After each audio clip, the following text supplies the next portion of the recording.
Welcome to Potential Unlocked, a stacked coaching podcast.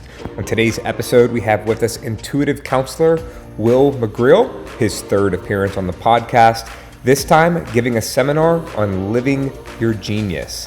Listen in to find out how you can overcome obstacles, harness your strengths to live your true genius in life. For nutrition or fitness, check out www.stackedcoaching.com. Enjoy the seminar. So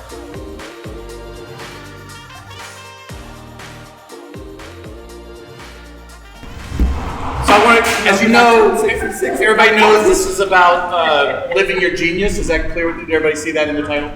Everybody knows that? I want you, just before we start, I want you to think about two things, and then we're gonna call it up during the seminar a little bit. And the two things I want you to think about are, one, I want you to get some concise response to this. In a very short sentence, what do you think genius is? So just think about that for a second. What do you think genius is?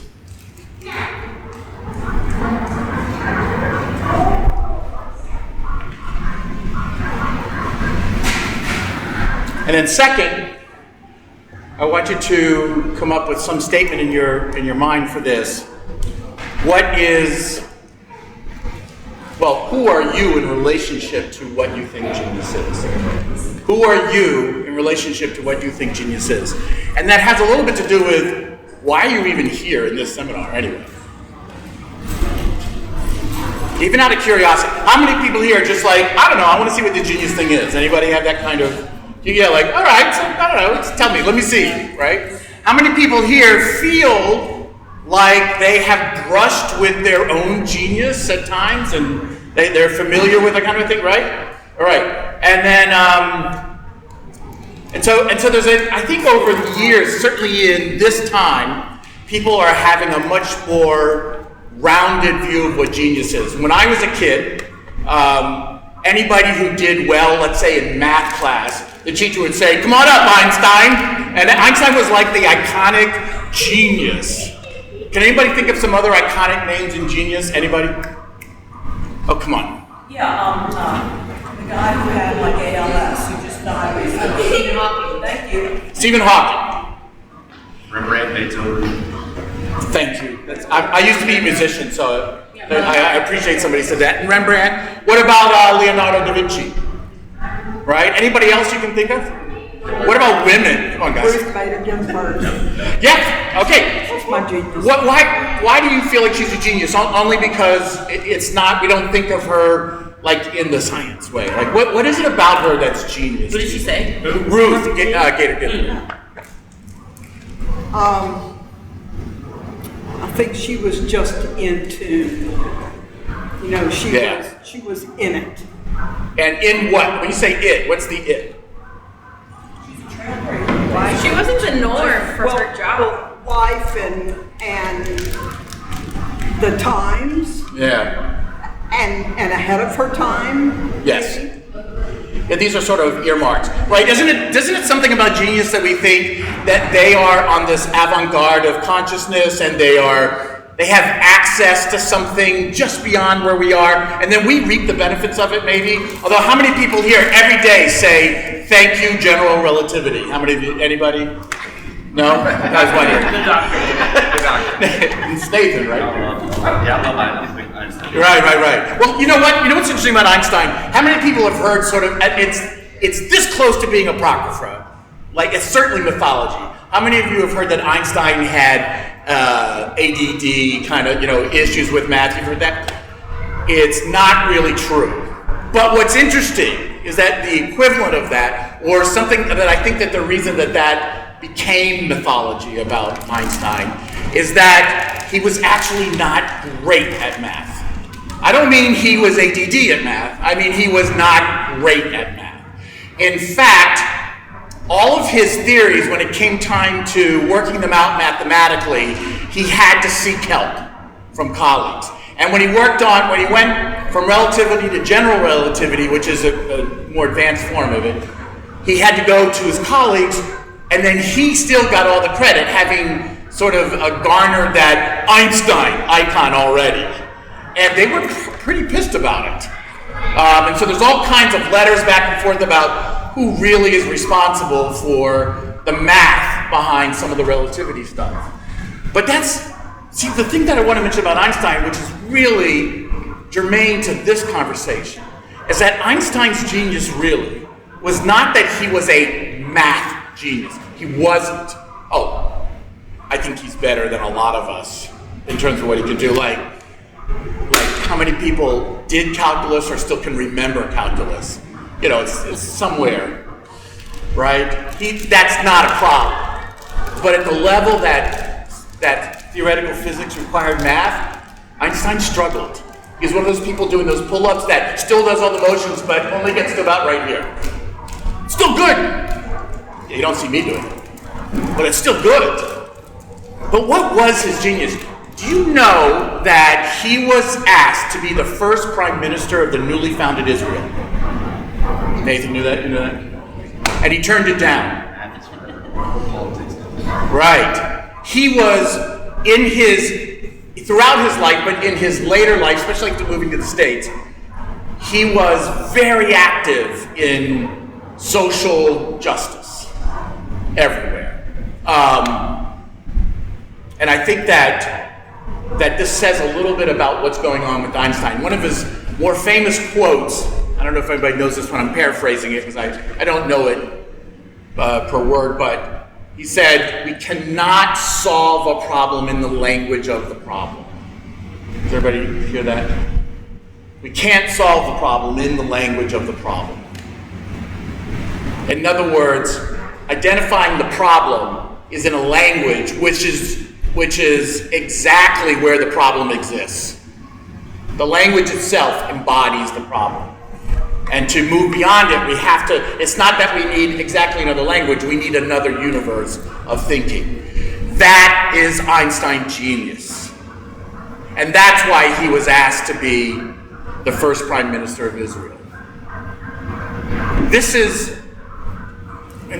sort of points to what was, as the last thing about Einstein, is that the reason relativity came about was not just the math, although the math encouraged him and it struck his curiosity, but really he listened to the way people were talking about physics in general, and he used thought problems as a way to imagine what the situation was and what the solution is. Thought problems. How many kids, this was really common when I was a kid. We had recess. Do you remember recess? You had to go. It was fun.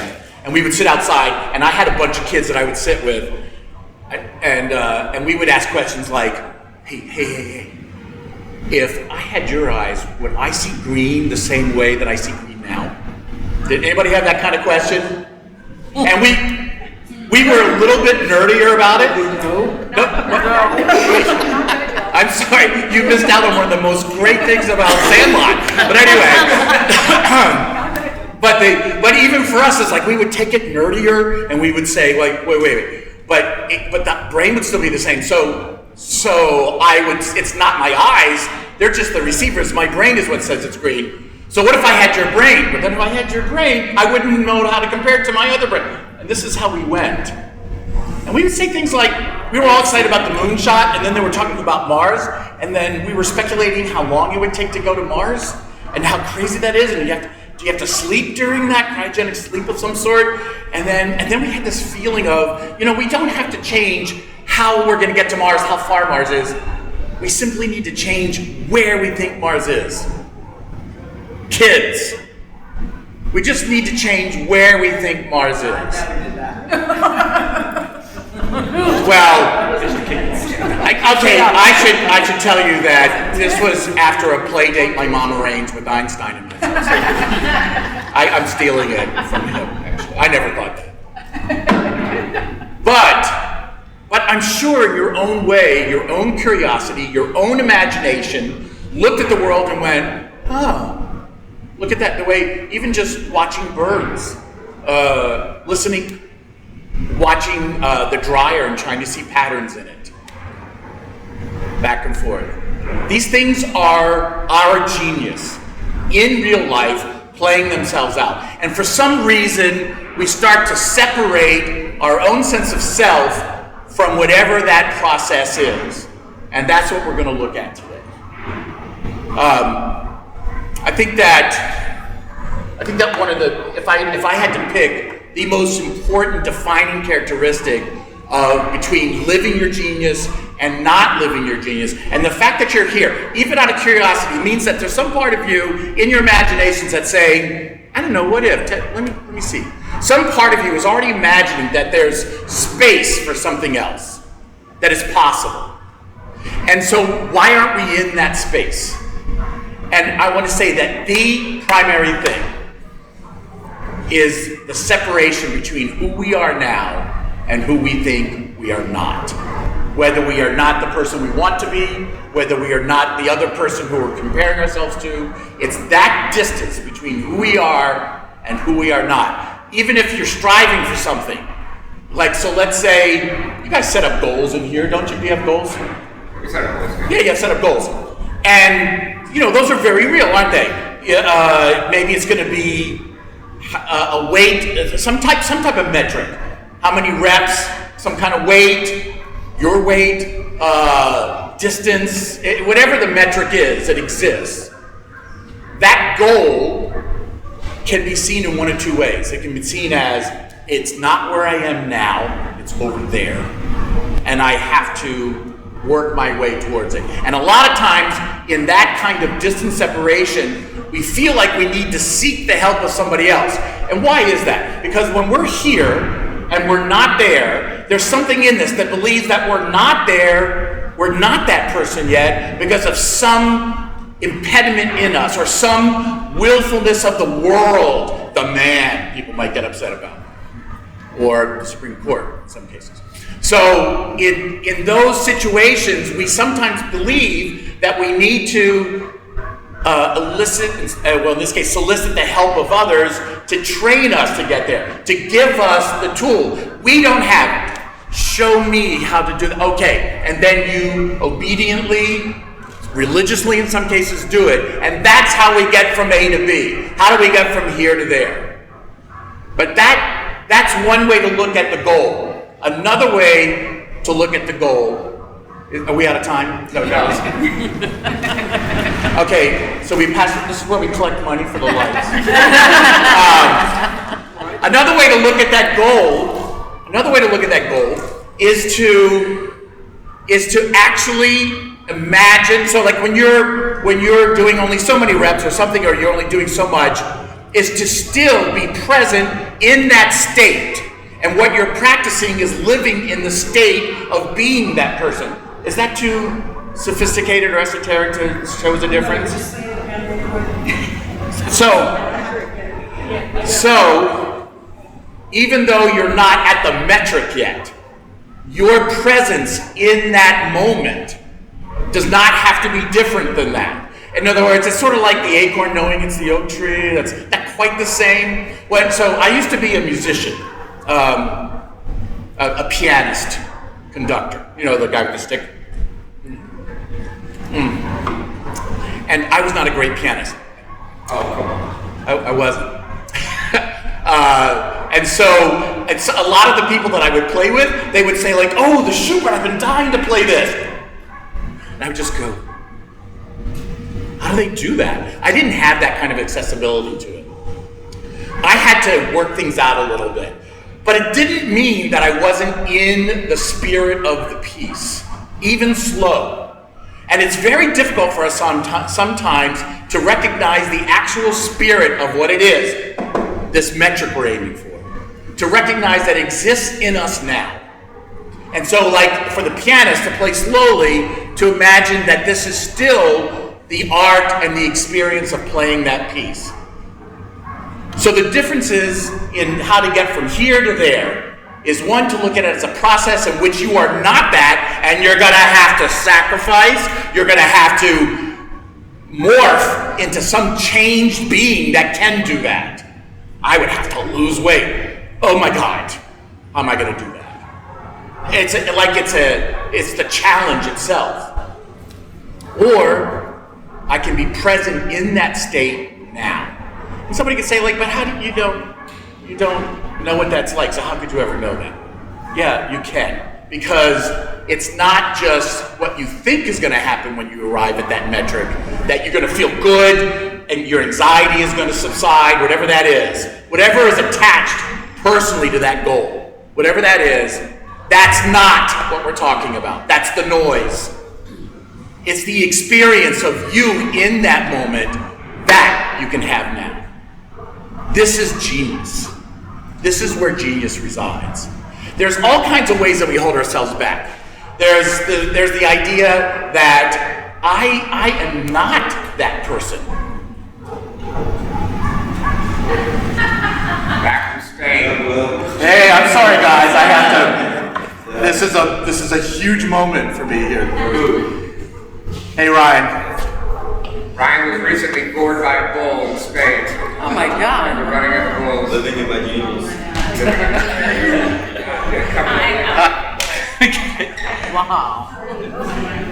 We'll catch up. We're talking genius. Right. Yeah. So let's talk about the bull's genius. Right. So a lot of times we feel we have these limits on ourselves, and so I want to go back to the Einstein thing. Just one more time for Einstein. A lot of times when we think of genius, except for your beautiful Ruth image, right? Thank you for that. A lot of times we think about genius, we think about it in a very applied, specific, small channel discipline. Like the most natural, iconic genius term would be like the math person, the science person, the money person. I don't know how they have it. It's generally a very focused, applied theme of genius in a discipline. It can't be, well, if I had your eyes, would I see green? That's not it. It's got to be the specific thing. And it has to present itself in some type of metric again, like, oh man, they can multiply these numbers, or they can see things, or they hear music that, whatever. And you know what? There is a kind of a brilliance about those technical wired things inside of us. But that's not genius. And that's why I point again back to Einstein. He didn't have it the way his colleagues did. He was not that kind of math genius. And in some ways, Hawking has a better mathematical prowess than Einstein had. If we looked at it, it's hard to compare because math is so different now. But what he had in common was that Hawking had a problem, sort of a image problem solving technique that he used when he thought about things. Most people in that state really do. But for the rest of us, we think, oh, genius, oh, it's a IQ score, which by the way are total unreliable in terms of what you're able to do. They were geared to look for a certain thing. Your IQ doesn't represent the kind of genius we're talking about, and it certainly doesn't represent what you're capable of in this world at all. So it's not that. But yet I think that we glom to these metrics because we feel that, yeah, we have a limit to where we are. I'm not that person. How many people have seen somebody on the bars doing something and going, yeah, that's just, or, for me in yoga, back when I was actually skinnier, I still couldn't do this pretzel thing, to bend over the folding thing. And I would be so jealous. Like, you know what? This is challenging my belief in God because it's not fair that God made that person elastic and you know what? Because it's not me, it's my hamstrings and my back. It's not my fault. It's not my fault. But man, can I do math? I got that. Actually, that's a joke because I don't. And piano, not that either, apparently. Okay, so we have these limits in ourselves that we just accept, and it's almost insidious. Like we don't even see where these limits are. We just think, no, that's not me, or that's what I can't do. And so I want to mention here a reference to a fantastic book called The Big Leap. How many people are familiar with The Big Leap? Anybody? You are? You are too? Did you say yes? Okay. I love The Big Leap. It's kind of an easy read. It's not one of those, remember studying poetry in college? Did you ever have to look at it and you would go like, what the hell is this about? And they would go, It's the iconic gravity between socialism and such. You go, give me Billy Collins. I don't know if you know who Billy Collins is. Just let me enjoy that. Yeah, but The Big Leap is more of a Billy Collins book. It's so easy to read and get, and yet it's so insightful. And it talks about two really important things in advancing to our highest level of performance in ourselves. And the first part of it is, here are what the levels are. And the second part is, this is why it's really hard to transition to the next level. So let's talk about the first part a little bit, because it's kind of interesting. The first part is, he says, these are the levels of performance in everyone's life. The first level, the lowest, is incompetence. In other words, it doesn't happen, you don't do it, you forget, you are, in your own sense of it, and others looking at you, incompetent. We're not going to get into social judgment about this. I'm just going to say, we're just going to accept it for now. Oh, but right above that is competence. You're doing okay. Good is like, you know what? What you're doing is is starting to stand out a little bit, and the next level is very good. You are standing out amongst others as very good. It's sort of a comparison game. And then the golden next, is excellence. You are excellent. And then above that, he says, is genius. Now what's interesting is that before you get to genius, those other levels are all similar in the fact that they involve us feeling separate from the world and we are negotiating with it. In other words, at the good and very good, let's start there. At the good and the very good, we are doing something and getting affirmation. We are in contract. If I do this, I will get paid. And by the time you get to excellent, you're receiving accolades. You're being told, we have never seen anybody this good at this. You're really good at this. No, we'll raise your salary. Or, no, honey, please, do more of this with the kids. This is great. Or you could be saying that to the man. It doesn't matter. Whatever's going on, we have this feeling that the world is affirming for us that this level of excellence, this is it. I don't need to be better than this. This is it. I'm being praised. I'm being rewarded, literally sometimes, paid for it, whatever it is. I feel accomplished and satisfied. Why should I imagine anything beyond that? So up until that point, it's a little easier to go from one level to the next. Incompetence to competence? Yeah, well, it didn't take much. Good? Didn't take too much. Very good? I don't know. I did it. I don't even know how they think it's very good. Getting to excellent is effort. Let's jump now to the second part where he says why we have trouble moving from level to level, even from incompetence to competence. This guy's name, just in case I need to say it again, or maybe I didn't say it, Gay Hendricks. Gay Hendricks, The Big Leap. He says, you know why? He gives 5 reasons, but I'm just going to list 3 here. He says that a lot of times we have a parent who, whenever we would start to be successful, would steal that seed from us. Nowadays, the buzzword is narcissist.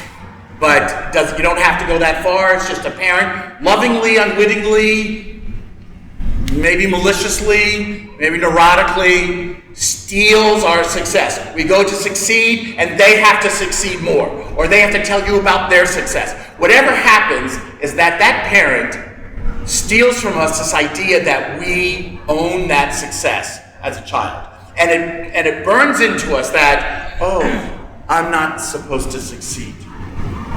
I'm not supposed to succeed. What's really crazy about this is those same parents, that parent can be telling us, do your best, go, go, go. And then you keep arriving at certain levels, you exceed, you get to this one place, and suddenly something pulls you back.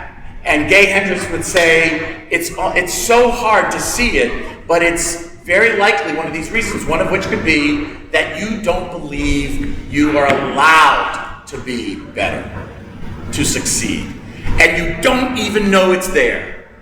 You can't even see it. It's so much ingrained in your reality that you don't even see it as a limitation. But what you do feel is the frustration.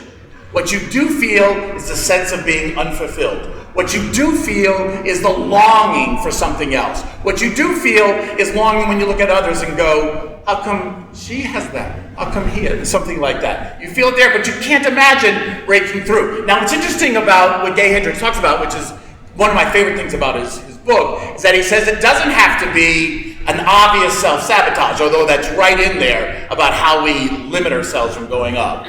You know, like, we get up there and then we purposely become suddenly irresponsible, or we drop the ball somewhere, and then they go, you know what, you don't really belong up here, let's bring you back. Or you even self-manage that and say, I'm not comfortable here, I want to go back.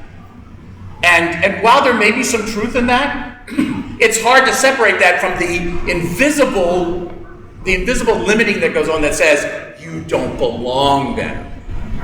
So you can't grab that. Another thing, though, that he mentions is culture. Like, there may be a family culture, I don't know how many people like this, but we don't talk about money. Money is not important to us. I want to be in this job, yeah, but that's money. Another one is education. No, we don't care what. You can be anything you want. No, not that. That's not smart enough. You can be anything you want. No, not hairdresser. No, not trash collector. No, I'm being ridiculously extreme. No, this. I switched from being a physics major, entering college as a physics, and without telling anybody, went into music. That's how I got into music. I didn't tell my parents the whole year that I had switched and was already accepted at another music college. And then, this is before the internet, so suddenly my mom says in May, we should call Pennsylvania and, start setting up. And I was like, what? No, clink! No. Dad, can I go to the grocery store with you when you go right now? And I told him, and he veered the car over. He's like, what? He actually went and argued against me. He made a case for not accepting me in music. He doesn't even take out the trash regularly. How is he going to be a musician? And he's good in math and science. I wasn't Einstein. So there's a culture against that. And sometimes it's a culture in the business that we're in. We don't want people to have to work this hard. We'd rather sort of chill out a bit at work. Or we don't want people to do it from this chilled out place. We want to see work. We want 75 hours. The climate and sort of the culture of that place runs against where our genius is. And so it pushes us back. We say, I can't do it here. And finally, I said there were 5, but the last one I'm going to mention is that and this is sort of mentioning like the self-sabotage way a little bit. We believe we are missing something or that we have a flaw, and we've known it, and so we self-manage and go, I'm not even going to apply. I'm not even going to go to the gym. No, I'm going to stay right here. Because I already know what that is, and I do not want to set myself up for disappointment. And we manage it all the time. Again, silently, heroically, stoically. But you can feel in the subcurrent of your psyche frustration, restlessness. You start controlling your environment in nitpicky ways. That's not how the spoons go. What'd you do with that? Where are you going? All of a sudden it just comes out in weird places because we feel there's nothing we can do about our own sense of self-expression. These are all signals that you're at that point where you want to take the big leap. There's something I want to say about something I've noticed. I've been doing intuitive counseling for about 30 years. And in that work, I've always been surprised at this phenomenon. A lot of people who are doing inner work will come to me and say, I just don't feel I'm worthy. I don't love myself enough.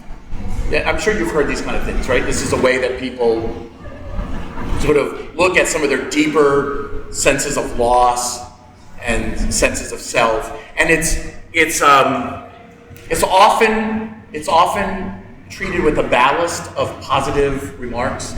like on your refrigerator, you are worthy. And you say it to yourself. It's on the bathroom mirror. You are beautiful. You are deserving of love. And I have to say that these positive anthems, these what do they call the chants? What's that?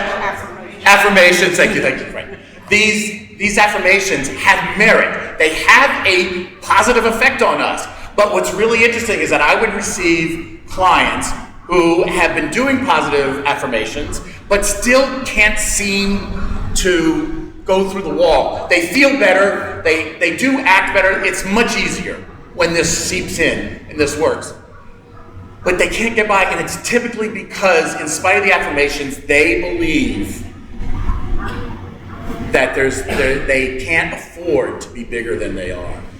And so here's what the phenomenon is that I find so amazing, is that almost 9 times out of 10, and I'm not joking, 9 times out of 10, the people who come to me and say, I feel I'm not worthy or I'm not enough, when we really do the work, and the work I'm talking about here is identity work, which, did I mention Anya's book here?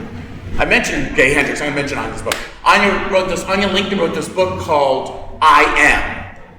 And it looks at the thought, it's a single thought that limits your state of consciousness, and as a result, all kinds of consequences to it, but you don't feel you can fully express yourself in the world as a result of that. No matter how many affirmations you put in front of you, that thought doesn't go away. If it doesn't, it's still there. You're still having to manage that and cope with that, right? So, in that work, when that work finally reveals that thing, what's almost invariably true, ironically, is that the person they're not really dealing with, they're not worthy. They are managing that they are too much, too big, too excited, too creative, too emotional, too sensitive. Somewhere in their childhood, they got the message that when I act like this, it's not good. And so they begin coping, self-managing early on. And they take on the idea that I don't deserve this. Because when I am myself, it's bad seed, bad news. This type of inverted sense of power and beauty and grace, sensitivity, this is something that, do you all know who Marianne Williamson is? She studied a book called A Course in Miracles. This is back in the 60s, 50s, 60s, maybe the 40s.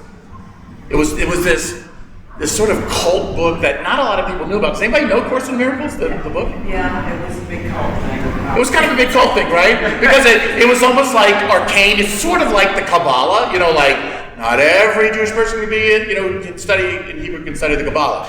Only these people can. The Course in Miracles had a little bit of that. You have to do the handshake and study it. And, so she studied the Course in Miracles, and she wrote a book called, I think this was her first book, if I remember, A Return to Love. And in the subtitle, and she never did this again, Reflections on the Principles of A Course in Miracles. So she's actually in the subtitle of her book, paying homage to this book, A Course in Miracles. And so I'm going to give you her quote.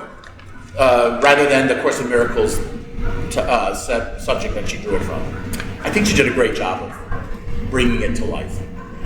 She says, oh, and by the way, if you recognize this as something Mandela said, and everybody thought he wrote it, it's because he did say it at that really poignant moment where he was released. He said this in a speech. See if you recognize that. Our deepest fear is not that we are inadequate. Our deepest fear is that we are powerful beyond measure. It is our light, not our darkness, that most frightens us. We ask ourselves, who am I to be brilliant, gorgeous, talented, fabulous? Actually, who are you not to be? You are a child of God.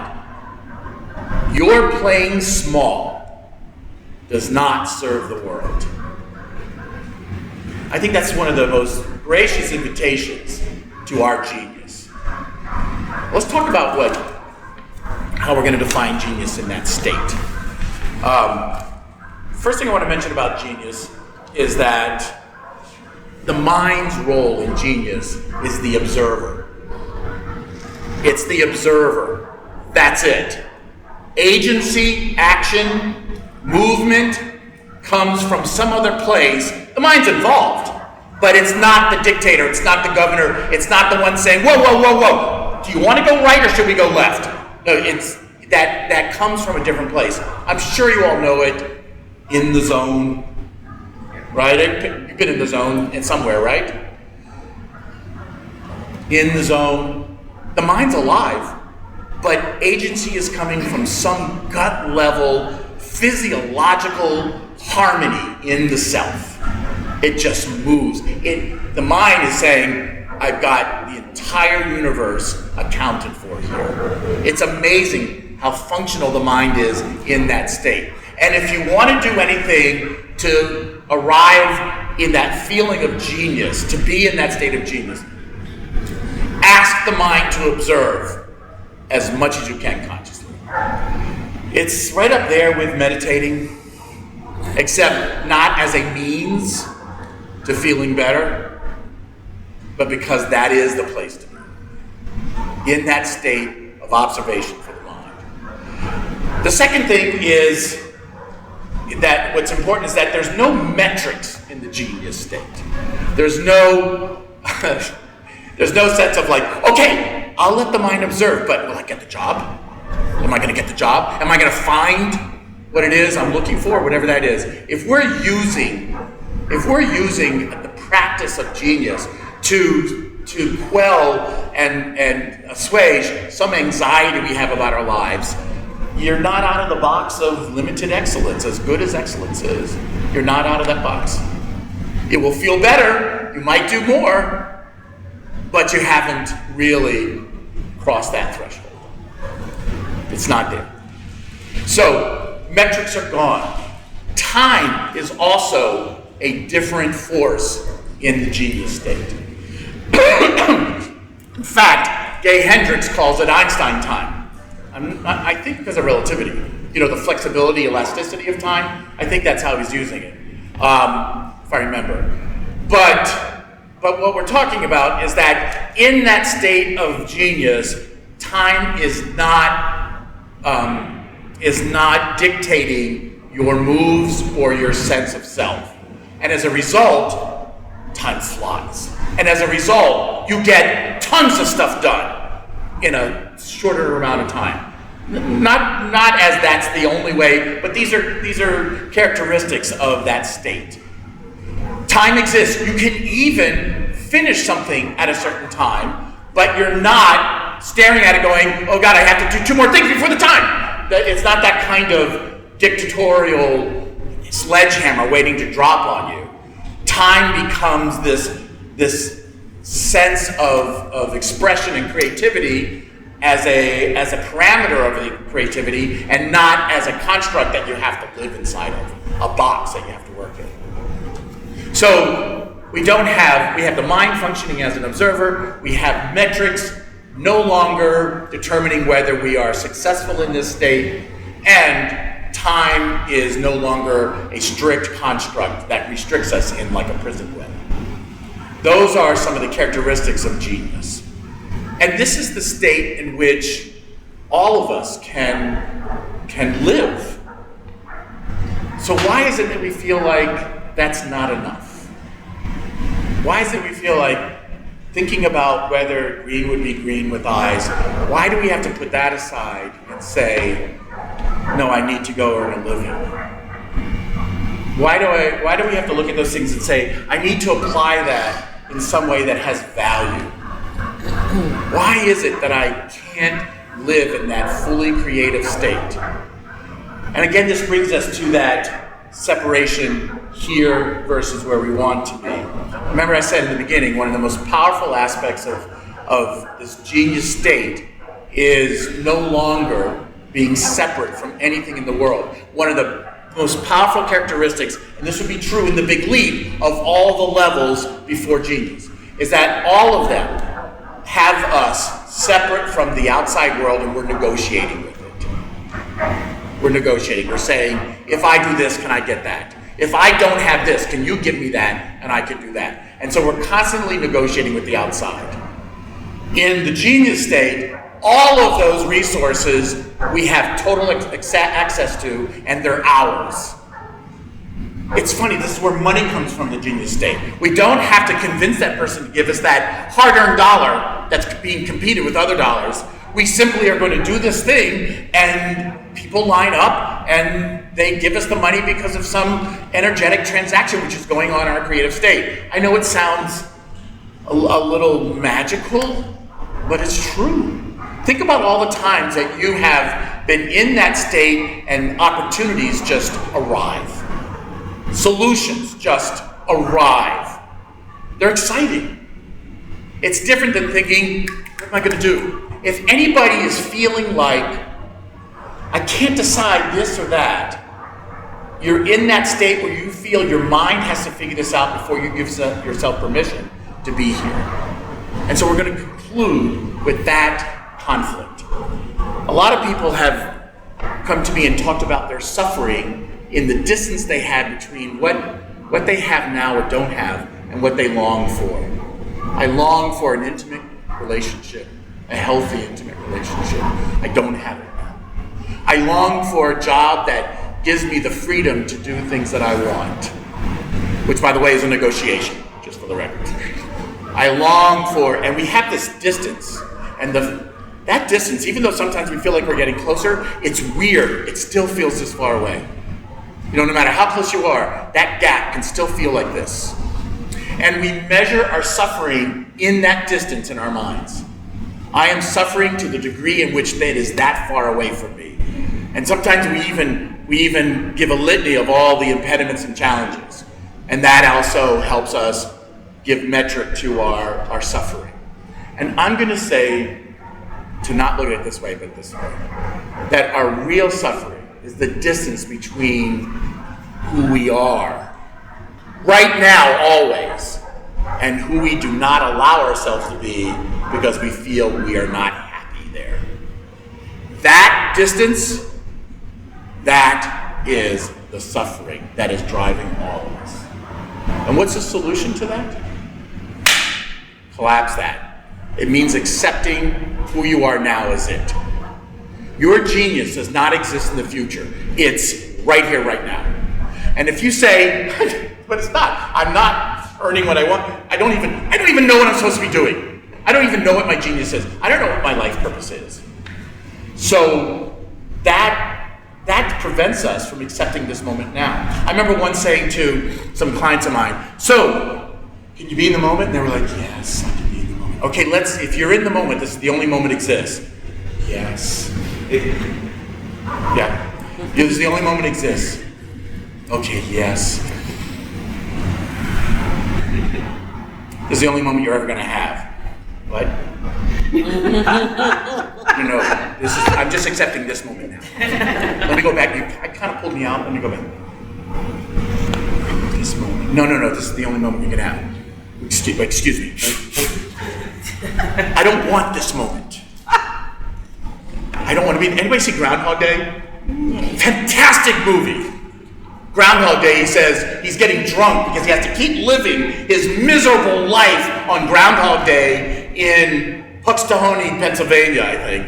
Every day, over 6 o'clock, same day, has to live it over. And he complains and he says to some drunken comrades, he goes, have you ever felt like you're living the same day no matter what you do? And the other two drunk guys go like, pretty much sums it up for me. And he says, I was once sunbathing and swimming with dolphins with this beautiful Brazilian woman. I'm paraphrasing, I don't know quite what he said. Why can't that be the day I repeat over and over again? Why is it this one? And so my client would be in that position and go, excuse me, what? No. This is only an exercise to feel better right now. But this is not what I want. I can't imagine that this is nirvana. That this, in our talk, is genius. This can't be it. Our belief that it isn't is our suffering. That's your suffering. And that suffering is what is preventing you from living that all the time.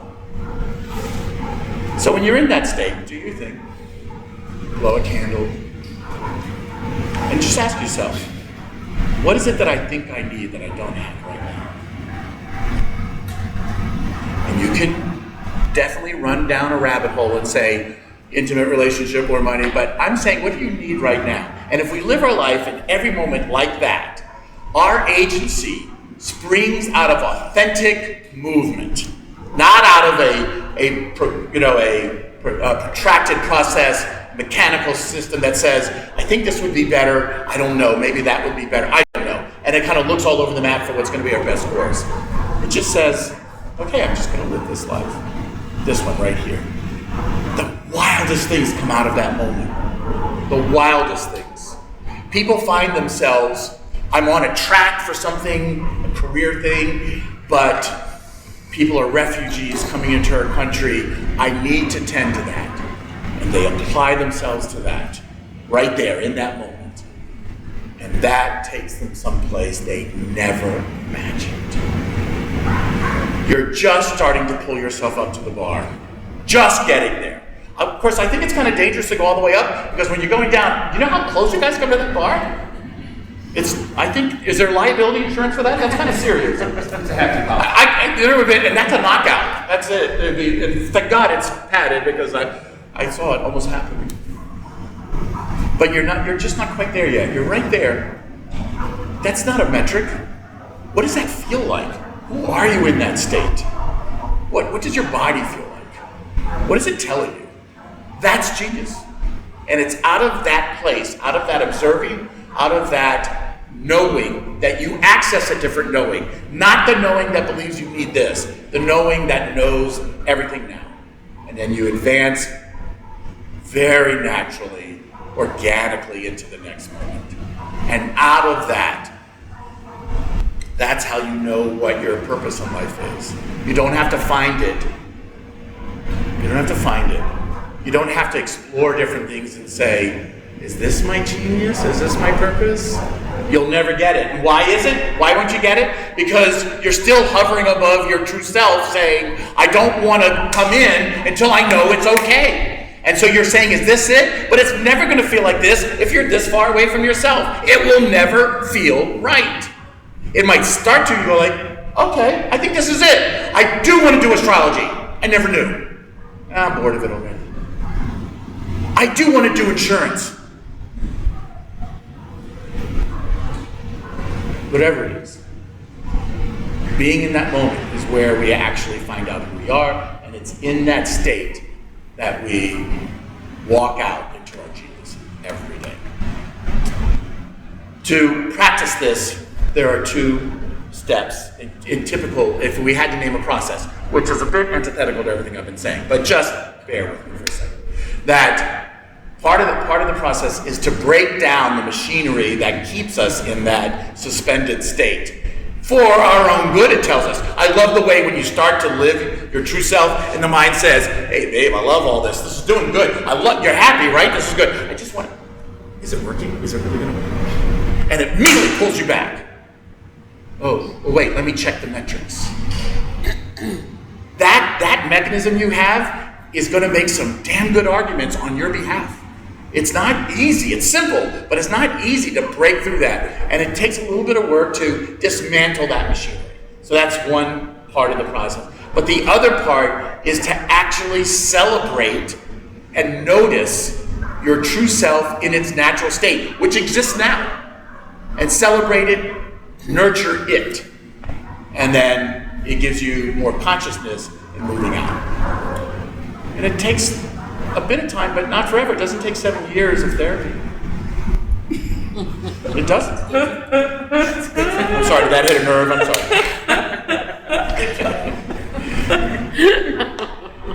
And how long does it take? It takes that fast. But it sometimes takes us longer to accept that. But it really, when it happens, it's that fast. It's like, I'm there. And you look over your shoulder to find the path. Look, I remember it was really a hard thing, and I lost my marriage, or some trials and tribulations, whatever. You look back and you look over your shoulder, the path is gone. You were always this. I've talked to people who have found their soulmate, and you ask them, so how long have you been together? And you hear this often. I feel like we've always been together. We were married. I don't know. There's something about, it's not revisionist history, it is rebirth in the self. Being born into that again. And that's living your dreams. Does anybody have any questions? Joe. Well, are you allowed to give questions? I get questions. I'm sure Ryan's got questions too. Thank you. Would you say that the application of metrics to your state of being holds you out of living your genius? It doesn't have to. The only way, because somebody who's living their genius can still have metrics. So from the outside, it looks the same.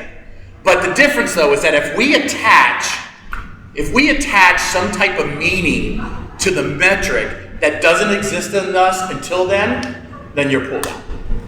Like if we say, I am not that person until I reach that metric, we're out.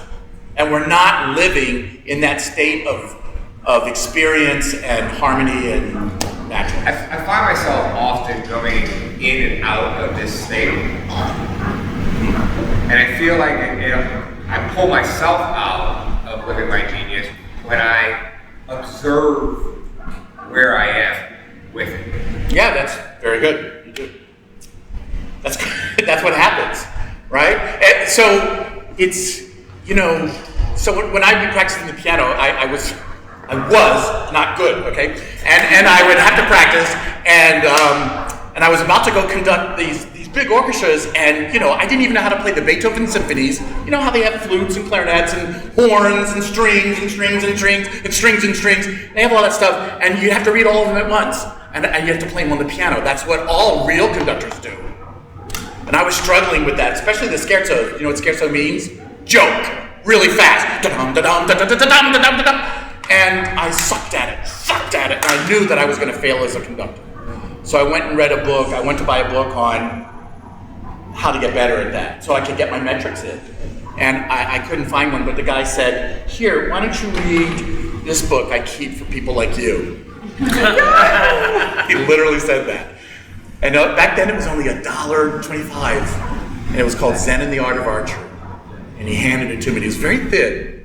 I read it in the parking lot, and I came back and I started playing the piano. But I was focusing on my breathing and how it felt. And every time I'd finish, I wouldn't say, "Did it get better?" I would just say, "Could I feel my breathing?" And after 3 days, my life changed completely. Never saw it coming. And I remember a couple times that I talked about this to musicians, they would say, "So can you play scherzi now?" Because they wanted it to be the happy ending of the rom-com. Like I went through all of this, and that tool was a means to playing scherzo. Nope. No, I can't play the scherzi, but I can still conduct. And I didn't have that conflict inside anymore. Not like that. Does that make sense? So the metrics can fool us into thinking that's what we're really aiming for. And it's hard to let go of that metric. Did you play scherzos better? No, I know. That seems like that would be You may not get your metric, but that doesn't mean you haven't lived your true self, your genius. And I have to tell you, it's so hard to talk about this without saying, and you get lots of money for living your genius. And you get the love of your life. And your marriage that you're already in is so much better because you're living your genius. But it's true.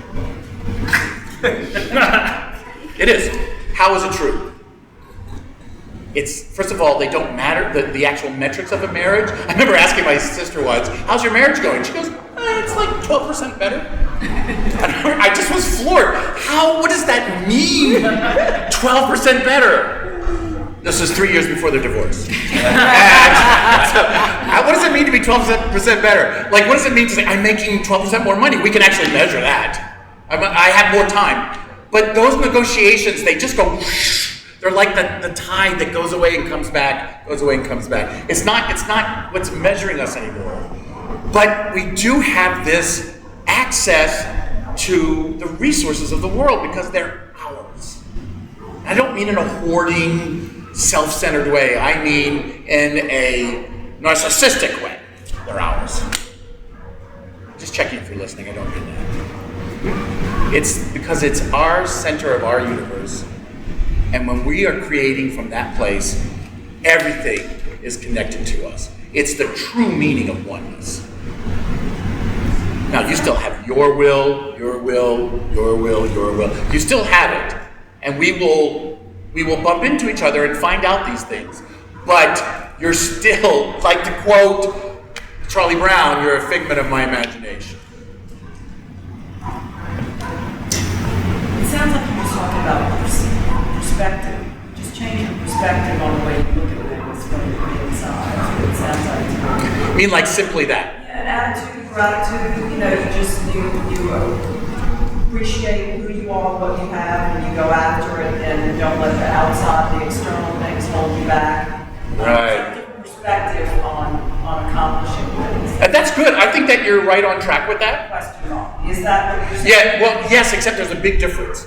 Is that when you're standing on this side of the line of being in that state, we tell ourselves, I should be more grateful. We tell ourselves, I need to change my perspective. And it's a list of things that we have to do in order to go in there. And I want to suggest that for a lot of people, we stand on the precipice or on the line that divides us between there and there, and we get better at it, and more full at it, and happier at it, but we don't do this. It's not just a change of perspective. It's a perspective that changes as not the main reason. It's something that changes inside of us that we access in ourselves that gives us a change of perspective. But to take those attributes, which I think are true, just like I was kidding about the money, if we take those beautiful attributes that you mentioned and use those as tools or indicators or signal flares to get to that state, odds are you're not going to get there. You'll come close. You'll feel better, but it won't be this. So I don't want to stomp on those approaches and that attitude. I think those are beautiful. But I'm talking about going all the way. And to go all the way, it's not a distance you travel.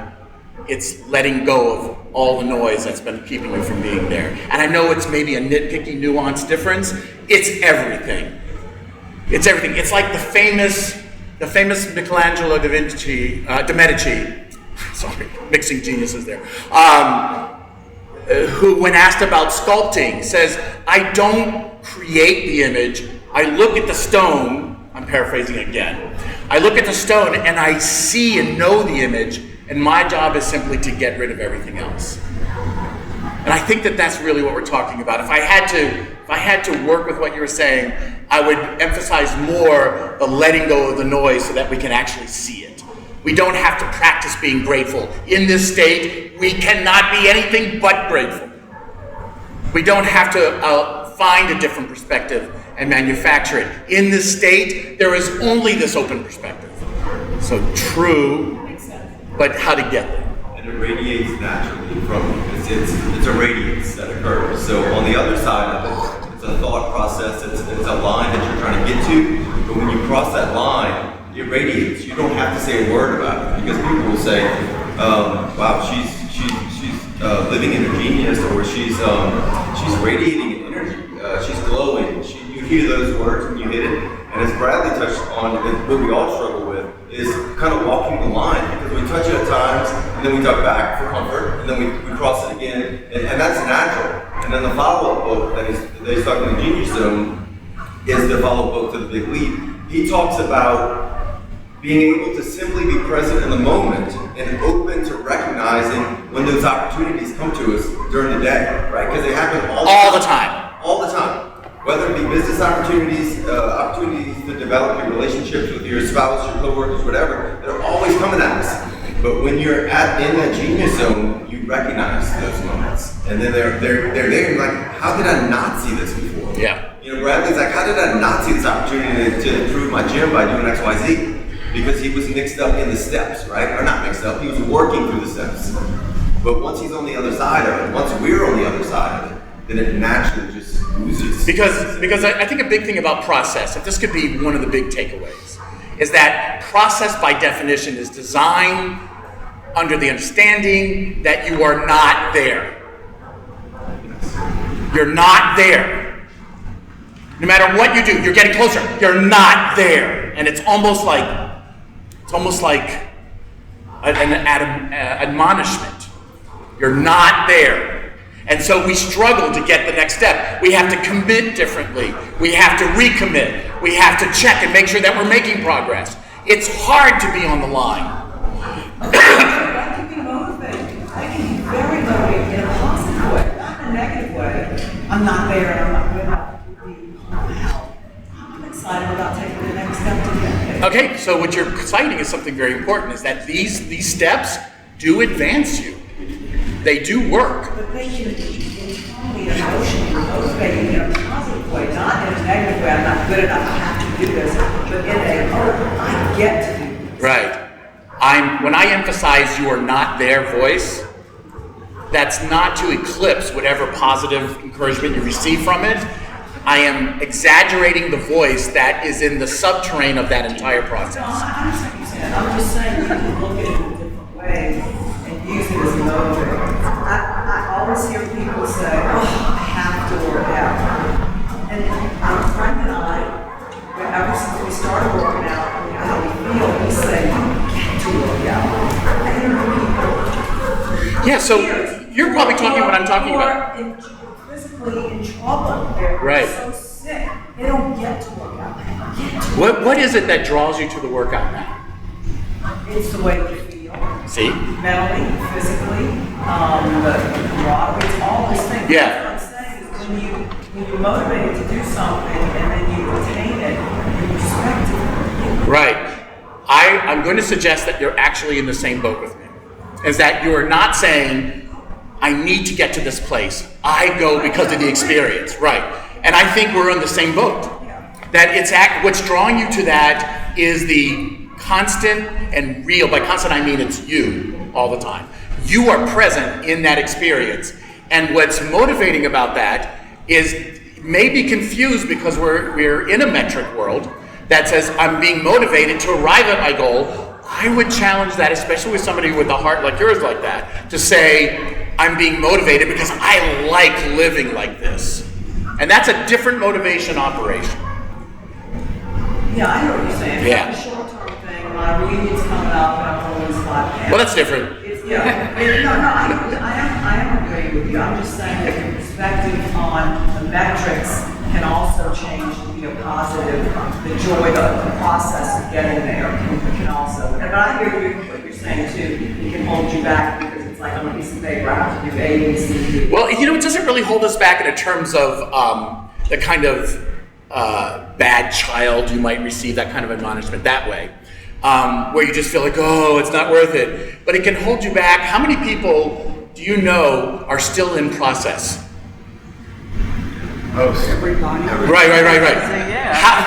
What's it going to take to feel, right, I know this is so scary. Can you imagine saying to people, let's not be in process anymore? What? Wait, what? How scary would it be to let go of process? It would mean that the reason I'm going to the gym is because I love that feeling. I'm not in process. I love the feeling. I'm not trying to play Scared Toes better. I'm in this experience and it's amazing. And I'm happy. That's the difference I would tell you. I think you're an evangelist of that difference. Just by what you're saying. Yeah. Would it be related to something that everyone's still having a goal, but are you to be happy with where you are right now, even though you're trying to reach that goal, but being content, happy, and good with where you're living at this point in time? Not okay, it made sense in my head. If I can get the word out. Like you said, having a goal and wanting to reach it, but is living and being happy with where you are at the moment in time that you're experiencing. Whatever that moment has, whatever it is you can accomplish, whatever it is you can do, whatever it is that you are capable of doing, is that it's similar to what you're saying as far as being a genius. So, all right, for me, I can't do a chin up. I cannot do a chin up without assistance. Sure. If it's something I want to get to, but if with a band I can do 3, and to me that's perfect. I'm happy with that. I want to go further, but right now, that success is absolutely. The difference would be if that we feel we are less of a person because we haven't done the chin. What? That's the big difference. Like even describing things like happy and feeling less than or metrics, right? Yes, it's like the this language. Is the Zen full blown. It's like the language problem, right? It's definitely a syntactical problem. Yeah, right. So, but the other, I would imagine that another problem that you have applying this would be that the world just demands things from you, and that sometimes you just have to make goals and plans to achieve those things because you have to pay rent, get food, deal with people in your life. Well, the demands that the world makes often comes in a language of production, and so forth. That doesn't mean that that's the language we have to solve that. Sure. And that could be a roadblock, like having to make a plan and to do a thing to like live and survive. Right. Might pull me out of like being in like a Zen state or being in a genius because I actually need to do a thing that might not relate to my. Yeah, it doesn't mean you can't make plans in genius. Like, oh, you're making a plan, oh, are you screwed? It's not like that. But it just means that the plan isn't the means to feel better about it. Sure. Right. That's the big difference. So like for me, I know like if I could just do this, then I could feel this way, right? So putting your self-worth on the goal is the issue. Like, Hanging your self-worth. If I can do a pull-up, therefore people will respect me. I'll be respected in the gym. I can do no. Like you gotta omit that part. You're already there whether you do a pull-up or not. So it's like not tying your self-worth to the pull-up or not tying. Well, it's almost like the fact that you are working. This is a very heavy side of the room over here, by the way. The fact that you're working on getting the pull-up means you're already there. But you're there anyway.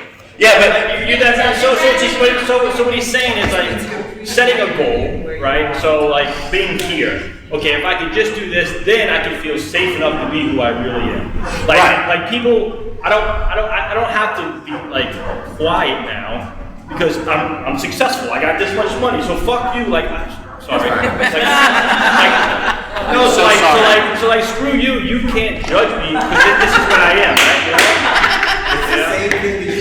Well, in other words, your identity isn't bound up. Exactly. In the end. Right. Bound up. So all right. So it's not the destination. No. As soon as you attach a sense of who you are to the goal, you're stuck. Right. You can only be in process. You're an individual. You're a human being having an experience of life. Yeah. 100% of the time. Yeah. So as it turns out, I'm not a musician anymore, and by all intents and purposes, I should have been. I was in arenas that you don't get to unless that's who you are. What I was hiding the fact that I couldn't play scare tones. But what was great about that was by being present in that Zen way with my practice, is that it actually led me to being more involved in who I really am, who is sitting in front of you now. Your genius. My genius. Oh my God, I'm kind of a big deal. But that's true. So in other words, when we actually live our true selves, our steps naturally, by definition, anything, any agency, any movement, action in our true self genius state is home. That's how you find out who you are. You don't have to think of it before you move. You simply be in that state, and every step you take is home. It's the most glorious feeling in the world. And you can usually turn around $1 million every 2 years. I swear. But if you sign up today,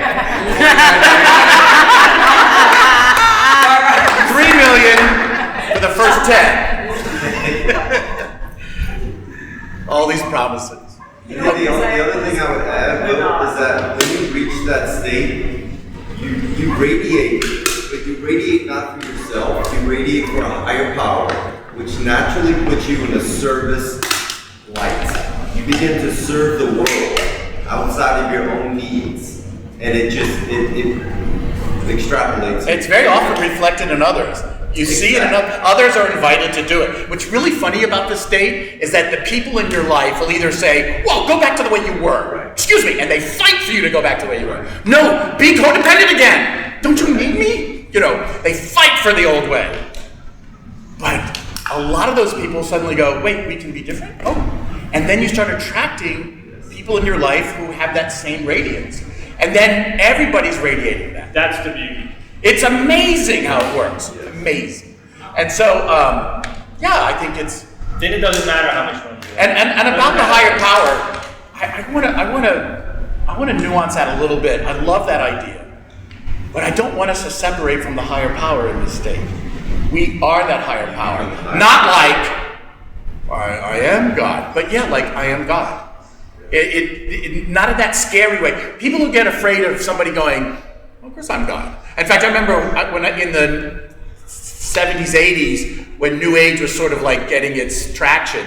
We're almost done, by the way, I'm sorry. I noticed everybody's getting restless. This is the last thing. I had this great New Agey friend, and he would say, hey, Will, I am God. And I'd say, really? All I have to do is go, like I'd be doing something, and he would say, I'm God. And I'd go like, what? You're what? Oh, yeah, you're God? Well, I mean, I'm not there yet. I'm working on it. He really was thinking about, even though he was looking at it in this sort of blissful way, he was still separating himself from the God feed. And he wasn't there yet. Or people who get really afraid of it say, no, you're not God, God is this, and you are less.